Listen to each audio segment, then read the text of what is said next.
Video को शुरू करने से पहले हमारे चैनल को सब्सक्राइब कर लीजिए ताकि आने वाले वीडियो आप लोग मिस ना कर पाए। अपनी किस्मत को खराब मत समझो, पहले यह वीडियो अंत तक देखो। एक बार करने श्री कृष्ण से कहा है, श्री कृष्ण मेरी किस्मत ही इतनी खराब क्यों है, जबकि और भी लोग हैं।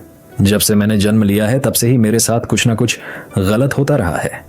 तब श्री कृष्ण कर्ण को समझाते हुए कहते हैं, जब महाभारत के युद्ध से पहले अर्जुन ने अपने कर्तव्य से विमुख होकर युद्ध न करने का निश्चय किया, तब श्री कृष्ण ने उन्हें गीता का उपदेश दिया। उन्होंने स्पष्ट कहा कि मनुष्य का केवल कर्म करने में अधिकार है, फल की चिंता नहीं करनी चाहिए।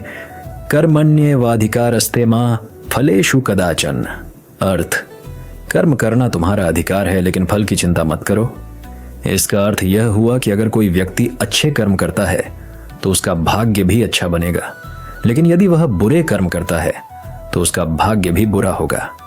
श्री कृष्ण के इस उपदेश ने यह स्पष्ट किया कि भाग्य कोई स्थायी चीज नहीं है, बल्कि यह निरंतर कर्मों से निर्मित और परिवर्तित होता रहता है। श्री कृष्ण के जीवन में कई ऐसे प्रसंग आए जहां उन्होंने अपने कर्मों से अपने और दूसरों के भाग्य को बदला। इन घटनाओं से यह सिद्ध होता है कि केवल भाग्य का रोना रोने से कुछ नहीं होगा, बल्कि सही समय पर सही कर्म करने से जीवन में बदलाव लाया जा सकता है।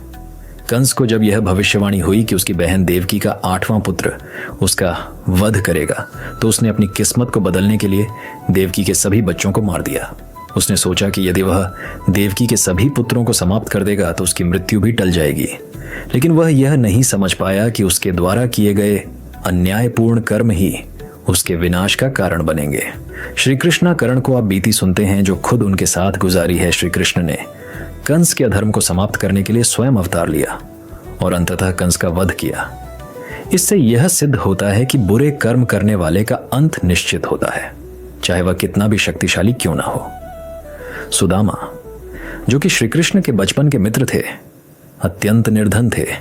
वे अपने भाग्य को स्वीकार कर चुके थे और किसी से कुछ मांगना नहीं चाहते थे।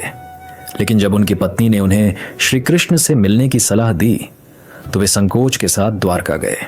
सुदामा के पास श्री कृष्ण के लिए भेंट स्वरूप केवल मुट्ठी भर चावल थे, लेकिन जब श्री कृष्ण ने प्रेम पूर्वक उन चावलों को ग्रहण किया तो उन्होंने बिना कुछ कहे ही सुदामा को असीमित वैभव का वरदान दे दिया। जब सुदामा अपने घर लौटे तो उन्होंने देखा कि उनका टूटा फूटा घर एक भव्य महल में परिवर्तित हो चुका था। इससे यह स्पष्ट होता है कि सच्ची श्रद्धा और भक्ति से भाग्य को बदला जा सकता है। कर्ण एक कुंती पुत्र थे, लेकिन उन्हें जन्म के बाद नदी में प्रवाहित कर दिया गया था, जिससे वे एक सारथी सूत के पुत्र के रूप में पले बढ़े। समाज ने उन्हें क्षत्रियों के समान सम्मान नहीं दिया, लेकिन उन्होंने अपने परिश्रम और प्रतिभा से महान योद्धा बनने का निर्णय लिया। लेकिन कर्ण की सबसे बड़ी गलती यह थी कि उन्होंने अधर्मी दुर्योधन का साथ दिया। उन्होंने भले ही अर्जुन से श्रेष्ठ धनुर्धर बनने के लिए कठिन साधना की थी, लेकिन उनके अधर्मी कर्मों के कारण अंततः उनका पराजय निश्चित हो गया। श्री कृष्ण ने उन्हें कई बार यह समझाने की कोशिश की कि यदि वे धर्म के मार्ग पर आए तो वे अपने भाग्य को बदल सकते हैं, लेकिन कर्ण ने अपने अहंकार और दुर्योधन की मित्रता के कारण यह अवसर खो दिया और अंततः युद्ध में मारे गए। इससे यह शिक्षा मिलती है कि भाग्य का निर्माण केवल मेहनत से नहीं होता, बल्कि सही मार्ग का चयन भी उतना ही आवश्यक है। श्री कृष्ण ने हमेशा कर्म को प्रधान बताया और कहा कि इंसान का भाग्य उसके कर्मों से तय होता है। अगर कोई मेहनत और सच्चाई से कार्य करता है तो वह अपने भाग्य को बदल सकता है।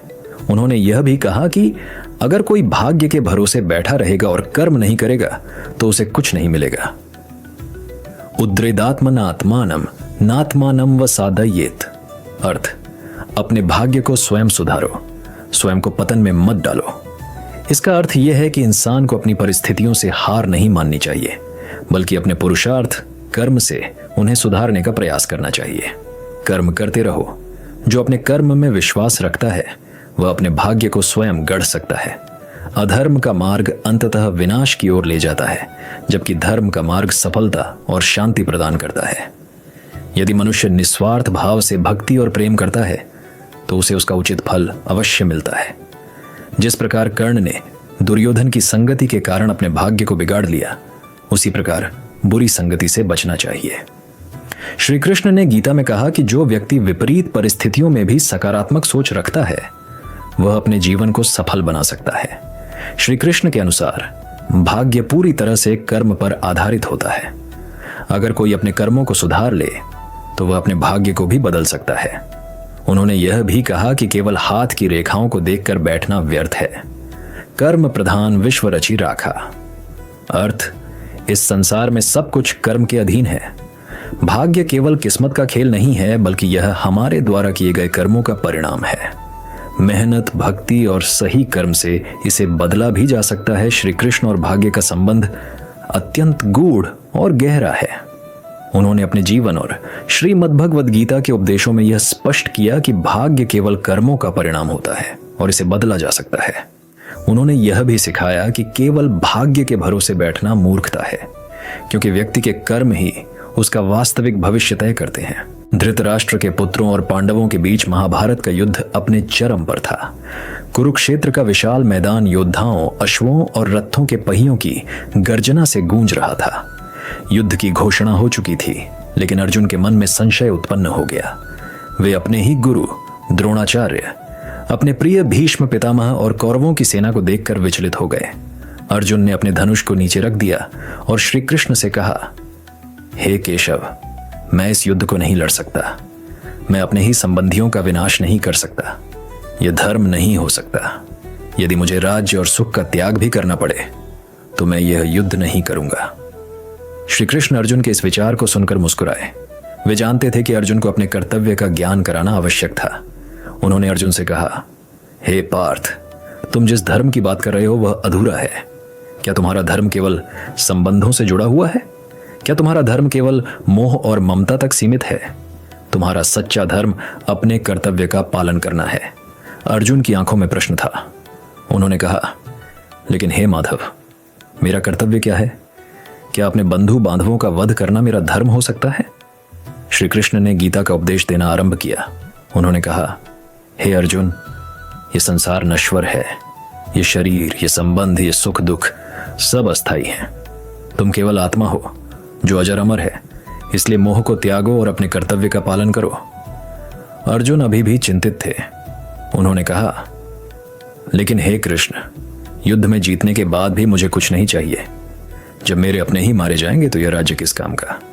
श्री कृष्ण ने अर्जुन को एक पुरानी कथा सुनाई। बहुत समय पहले एक राजा हुआ करता था, हरिहर। वह बहुत धर्मपरायण, न्यायप्रिय और प्रजा के हित में कार्य करने वाला था। उसका राज्य समृद्ध था और उसकी प्रजा उसे अत्यंत प्रेम करती थी। लेकिन राजा के जीवन में एक समस्या थी। उसे अपने छोटे भाई वसु से अत्यधिक स्नेह था। वसु बचपन से ही राजा के साथ पला बढ़ा था और राजा उसे अपने पुत्र के समान प्रेम करता था। एक दिन राजा को समाचार मिला कि वसु ने राज्य के प्रति विश्वासघात किया है। उसने राज्य की सीमाओं पर विद्रोहियों के साथ मिलकर सेना तैयार कर ली है और राज्य पर आक्रमण की योजना बना रहा है। राजा यह सुनकर स्तब्ध रह गया। उसने वसु को अपने महल बुलाया और पूछा, हे प्रिय वसु, क्या यह सत्य है कि तुम मेरे राज्य के विरुद्ध षड्यंत्र कर रहे हो? वसु ने कोई उत्तर नहीं दिया। उसकी आंखों में छलकता लालच और अहंकार स्पष्ट था। राजा ने उसे चेतावनी दी, तुम मेरे प्रिय हो, लेकिन मेरा कर्तव्य राज्य की रक्षा करना है। यदि तुमने अपने कदम पीछे नहीं लिए तो मैं स्वयं तुम्हारे विरुद्ध युद्ध करूंगा। वसु हंसा और बोला, भैया, तुम मुझसे युद्ध करोगे? तुम मुझसे इतना प्रेम करते हो कि मेरा अहित करने की कल्पना भी नहीं कर सकते। मैं जानता हूं कि तुम्हारा मन तुम्हें रोक लेगा। राजा ने गंभीर स्वर में कहा, धर्म केवल प्रेम नहीं है। धर्म केवल भावनाओं से नहीं चलता। धर्म कर्तव्य है। मैं राजा हूं और मेरा पहला धर्म अपने राज्य और प्रजा की रक्षा करना है। इसके बाद जो हुआ वह पूरे राज्य ने देखा। राजा हरिहर ने अपने ही भाई वसु के विरुद्ध युद्ध किया। युद्ध भीषण था और अंततः राजा ने अपने भाई को पराजित कर दिया।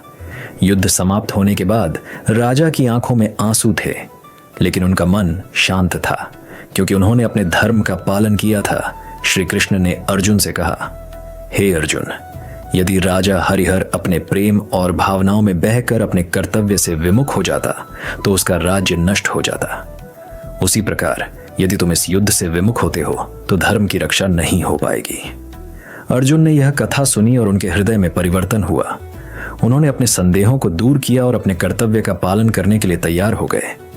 श्री कृष्ण ने अर्जुन से आगे कहा, हे अर्जुन, जो मनुष्य मोह और ममता से ऊपर उठकर निष्काम भाव से अपना कर्तव्य करता है वही सच्चा कर्मयोगी होता है। कर्म करने से मत डरो, क्योंकि कर्म ही तुम्हारा धर्म है। परिणाम की चिंता मत करो, क्योंकि परिणाम ईश्वर के हाथ में है। केवल अपने कर्तव्य का पालन करो और अपने धर्म की रक्षा करो। अर्जुन ने श्री कृष्ण के चरणों में प्रणाम किया और अपना गांडीव धनुष उठा लिया। उन्होंने युद्ध के लिए स्वयं को तैयार किया। अब वे अपने कर्तव्य से विमुख नहीं थे, क्योंकि उन्हें अपने धर्म का ज्ञान हो चुका था। महाभारत का युद्ध आगे बढ़ा, लेकिन अर्जुन अब मोह में नहीं थे। वे केवल अपने धर्म और कर्तव्य का पालन कर रहे थे। उन्होंने अपने प्राणों की चिंता किए बिना युद्ध लड़ा और धर्म की रक्षा की। यह कथा हमें सिखाती है कि जीवन में हमारे सामने कई बार ऐसे क्षण आते हैं जब हमें अपने कर्तव्य और भावनाओं के बीच चुनाव करना पड़ता है। कई बार हमारे प्रियजन ही हमें धर्म के मार्ग से विचलित करने का प्रयास कर सकते हैं, लेकिन हमें अपने कर्तव्य का पालन करना चाहिए। जो व्यक्ति अपने स्वार्थ, मोह और भय से ऊपर उठकर अपने कर्तव्य को निभाता है वही सच्चा कर्मयोगी होता है। हमें अपने जीवन में हर कार्य पूरी निष्ठा और समर्पण के साथ करना चाहिए, लेकिन उसके परिणाम की चिंता नहीं करनी चाहिए। श्री कृष्ण का गीता में दिया गया यह उपदेश संपूर्ण मानवता के लिए एक अमूल्य ज्ञान है। यदि हम इसे अपने जीवन में अपना लें तो हम न केवल अपने कर्तव्यों को अच्छे से निभा सकते हैं, बल्कि जीवन के सभी दुखों और तनावों से भी मुक्त हो सकते हैं। इसलिए हमें हमेशा अपने कर्तव्य का पालन करना चाहिए, चाहे परिस्थिति कैसी भी हो। यही श्री कृष्ण का ज्ञान है, यही गीता का उपदेश है और यही हमारा धर्म है। हर परिस्थिति में, चाहे वह अनुकूल हो या प्रतिकूल, व्यक्ति को अपने कर्तव्यों को निभाना चाहिए।